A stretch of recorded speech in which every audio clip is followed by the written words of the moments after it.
Hey Siri, Uh-huh. do I have any schedule today?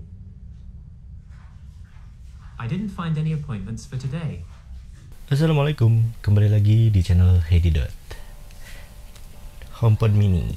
Ngapain ya gue beli ini? Lebih ke penasaran sih sebenarnya. Karena versi tahun sebelumnya yang gede itu sampai sekarang masih mahal harganya, dan sekarang Apple ngeluarin varian terbarunya yang versi mini.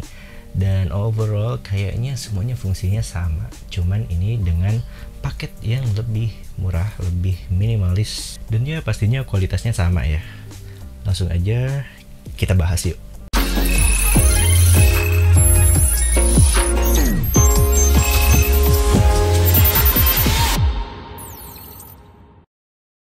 Jujur gue suka sama boxnya, simple dan Apple banget.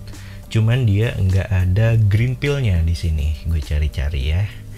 Dan ini kayaknya nunjukin seberapa besar si HomePod mini-nya. Segede gini, kecil banget sih kayaknya.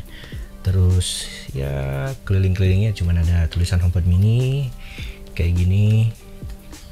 Terus di atasnya juga nih, bentuk atasnya kayak gini. Dan di bawahnya ini ada keterangannya. Ya, untuk bukanya sendiri kalau mau rapih kayaknya harus dipotong dari sini nih. Langsung aja kita buka dulu yuk. Bismillah.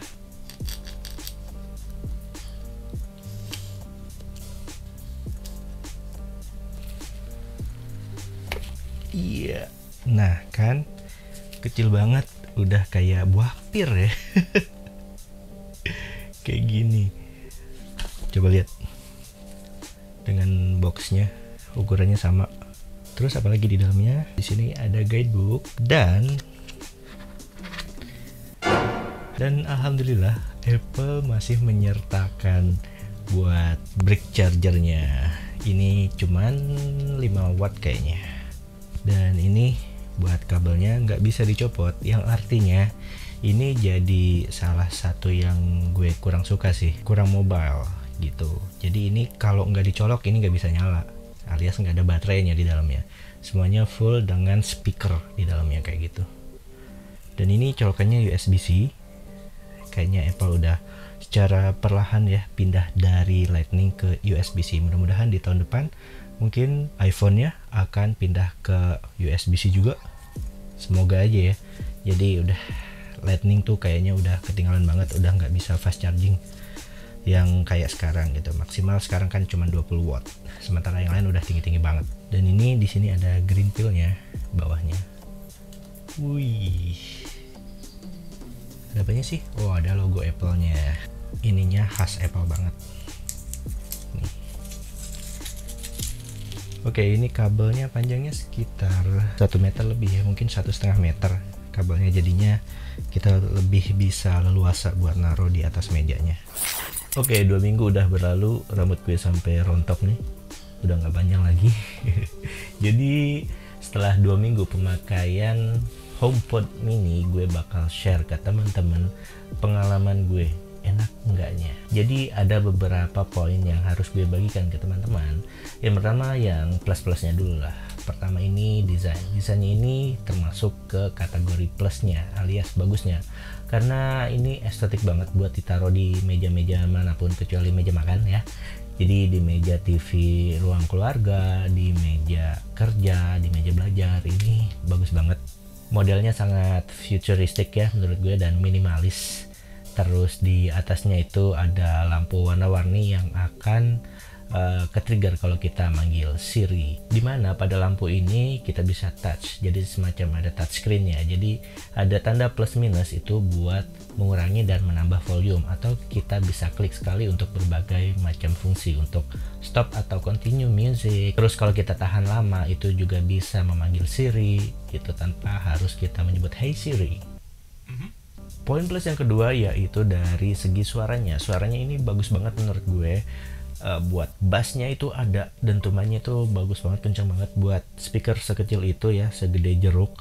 Terus juga tweeternya ada 2 buah tweeter kalau nggak salah. Yang ini juga bisa ada efek pantulnya. Kalau kita taruh deket ke tembok itu dia semacam ada bumping ya. Jadi bisa memenuhi ruangan yang ada. Terus juga Kalau kita punya dua juga itu lebih bagus lagi, jadi bisa stereo. Ini buat treble-nya juga enak, terus buat clarity-nya semuanya gue rasa gue puas banget pakai si HomePod mini ini. Suaranya itu kayak nggak berkurang dari si kakaknya yang gede dulu ya. Play some music. Alright, here's some music picked just for you. Hey Siri, set the volume to the maximum. That's very loud. Are you sure? Yes. Siri, slower. Okay, I'll slow it down. Dengan berbagai cara mata bibirmu sentuhku sampai ku tak bersuara. Set the volume to the 50%.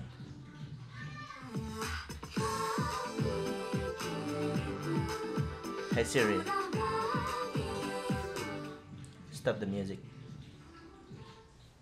Poin ketiga dari segi plusnya yaitu Apple Ecosystem. Jadi kalau teman-teman minimal punya iPhone 6s dan juga iPhone SE seri 2016 itu bisa menggunakan Apple HomePod mini ini, dan ini akan sangat memudahkan apalagi buat teman-teman yang punya iPhone 12 series. iPhone XR juga berfungsi. Jadi di HomePod mini ini ada U1 chip kalau nggak salah. Jadi chipnya ini bisa mendeteksi keberadaan iPhone teman-teman dengan jarak tertentu, dan sekarang dengan U1 chip ini itu bisa mendeteksi jaraknya dengan sangat presisi. Jadi kalau semakin dideketin pada iOS 14.4 seharusnya itu semacam dia ada koneksi ya di layar lampunya, itu dia akan semakin membesar ketika handphonenya semakin dekat, dan ketika di jarak tertentu itu akan mentransfer data, misalnya Apple Music yang lagi diputar itu bisa langsung ditransfer ke HomePod mininya, dan juga bisa dilakukan dengan sebaliknya. Terus kalau teman-teman misalnya lagi nonton film juga bisa langsung ditransfer ke situ, jadi sebagai Bluetooth speaker. Tapi Bluetooth speakernya ini hanya berfungsi untuk Apple device.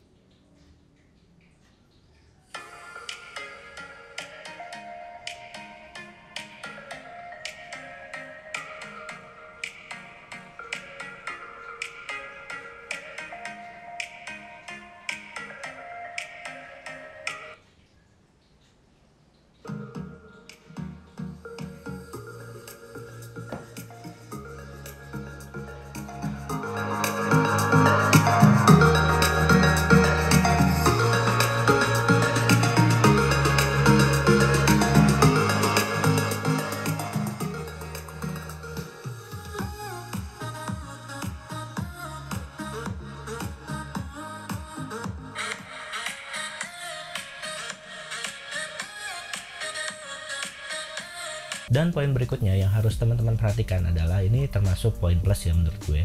Ini berfungsi sebagai smart home device. Jadi ini bisa terkoneksi dengan beberapa alat elektronik smart home yang ada di rumah teman-teman. Salah satunya adalah di sini gue gunakan dengan lampu Philips. Jadi ini udah terkoneksi dengan beberapa third party device yang support dengan Apple Home. Jadi hal kecil yang gue terapkan pada smart home system ini di rumah gue adalah buat nyalain hidupin lampu atau mengubah suasananya, kayak misalnya hey Siri,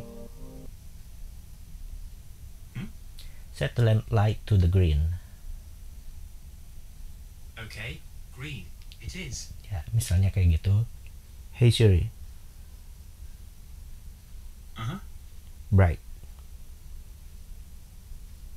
Nah, nyalakan. Okay, setting. Okay, Ahmad bedroom is set to bright. Jadi ini buat gue sih berguna banget, apalagi kalau lagi pas hujan-hujan mager, terus gue pengen tiduran, pengen minta tolong dinyalain, dihidupin lampunya, itu tinggal minta tolong aja, nggak usah kita gerak-gerak buat nyalain hidupin lampu.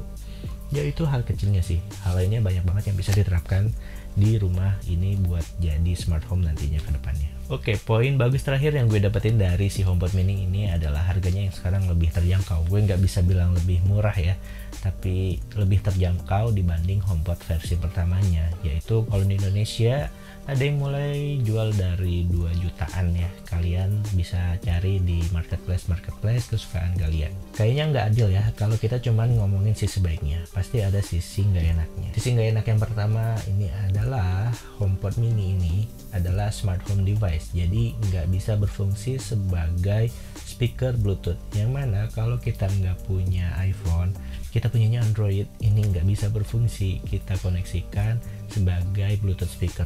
Atau mungkin kalau kita punya TV yang rencananya kita mau hubungin ke HomePod mini ini malah jadi nggak bisa banget ya, karena sekali lagi ini nggak bisa terkoneksi via Bluetooth antar device kecuali ke Apple device. Sisi minus kedua, ini nggak ada baterainya, jadi teman-teman harus selalu terkoneksi ke listrik. Ya jadinya sekali lagi ini bukan Bluetooth speaker yang bisa kita bawa mobil kemana-mana ya. Jadinya ya udah sekali dipasang stay aja di situ. Hal pahit ketiga berikutnya adalah ini cuman ada di Hong Kong dan juga di US.